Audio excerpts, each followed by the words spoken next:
Bonsoir. Rien de ce qui est fini n'est jamais complètement achevé tant que tout ce qui est commencé n'est pas totalement terminé. Je suis César Auguste. Bonsoir, je suis Cléopâtre VII. Nous sommes le 14 avril 2026. Voici l'essentiel de l'actualité du monde, vu de la France. Des enquêteurs de la brigade financière anticorruption ont tenté de perquisitionner l'Élysée aujourd'hui. En effet, César, ils s'intéressent aux conditions d'attribution des cérémonies d'entrée au Panthéon à une société d'événementiel. L'actrice Nadia Fares a été retrouvée inanimée au fond d'une piscine. Elle a été placée dans un coma artificiel suite à cet accident survenu samedi. Des étudiants occupent des campus pour dénoncer la loi Yadan. Tout à fait, César. Cette action précède un débat à l'Assemblée nationale, prévu le 16 avril. Wissam, un adolescent de 13 ans, a été tué par balle à Villefranche-sur-Saône. 5 personnes ont été interpellées dans le cadre de l'enquête. Amazon construit un centre de distribution dans le Haut-Rhin.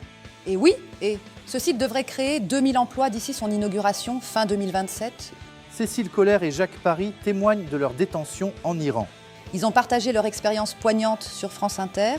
Le ministère de l'Éducation nationale a subi une cyberattaque. Des données personnelles d'élèves ont été dérobées. Des pourparlers fragiles entre Israël et le Liban se tiennent à Washington. Ce dialogue se déroule sur fond de tensions persistantes.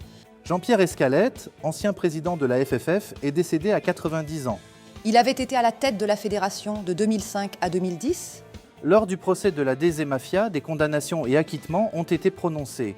Les accusés dénoncent un procès qu'ils qualifient de politique. Merci Cléopâtre. Merci à vous de nous avoir suivis.